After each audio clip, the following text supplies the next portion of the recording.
চক্র হরি ও দেবায় সর্বহিতায় চ নারায়ণং দেব ইন্দ্রায় নমো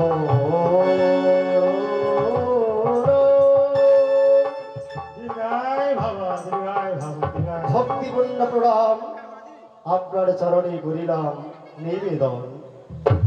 দেবরাজ সচিন নন্দন আপনি দেবর্ষি নরদরে করিয়াছেন আহ্বান, এমন কি কার্যের লাগি তা করুন বিবরণ। আমি না বলে কি করে জানবে?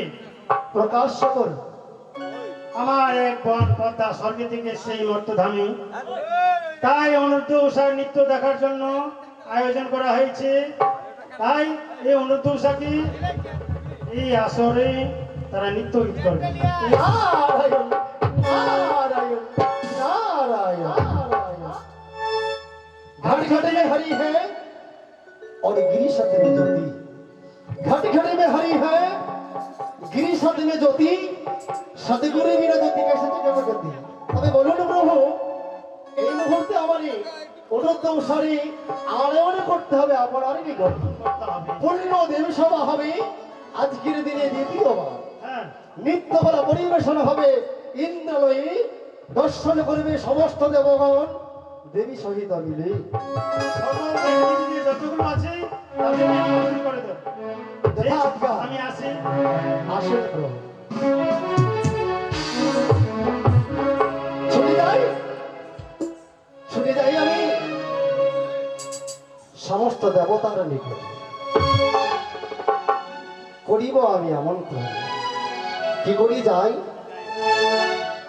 নাম ভজন ছাড়া আমার মুখে যে অন্য কিছু নেই, তাই নাম ভজন করতে করতে ছুটে যাই। হরিবল হরিবল।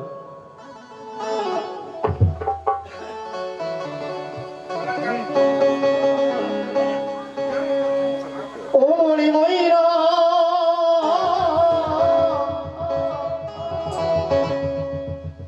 ময়না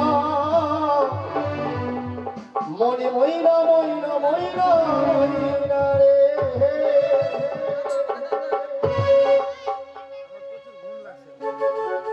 কথাটা বুঝতে পারা যাচ্ছে? কাউকে বলার প্রয়োজন নেই। যদি কেউ ডাক শুনে না আসে তবে একলা চলো। রবীন্দ্রনাথ ঠাকুর বলেছেন কথাটি। কেন বলেছেন? আপনি যদি ধর্মপথে এগিয়ে যান, কেউ ধর্ম করছে কি করছে না সেদিকে লক্ষ্য করবেন না। আপনার অনেক বাধা আসতে পারে, বাধাকে পিছনে রেখে এগিয়ে চলুন। তাই নিজের মনটাকে বলুন, ও মনে ময়না।